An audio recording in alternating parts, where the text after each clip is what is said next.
તો દીપોત્સવની પૂર્વ સંધ્યાએ ગાંધીનગર સ્થિત અક્ષરધામના દીવડાઓથી ઝળહળી ઉઠ્યું છે। 10,000 કરતાં વધુ દીવડાથી અક્ષરધામને રોશન કરાયું છે। તો ગત 33 વર્ષની દર વર્ષે દિવાળીના પર્વ પર 10,000 દીવડાઓથી અક્ષરધામની દીપ્યાન કરવામાં આવે છે। અક્ષરધામમાં ભગવાન સ્વામિનારાયણ સમક્ષ એક વિશાળ રંગોળી બનાવવામાં આવે છે, જેમાં સમગ્ર વિશ્વ એક પરિવાર છે તેવો સંદેશ પણ આપે છે।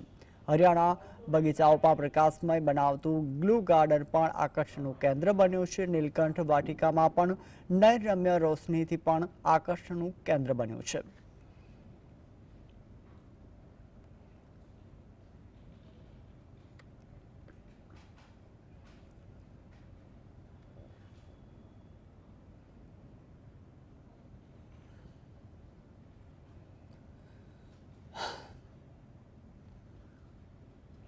અક્ષરધામ એટલે ભારતીય સંસ્કૃતિ અને અધ્યાત્મનું કેન્દ્ર।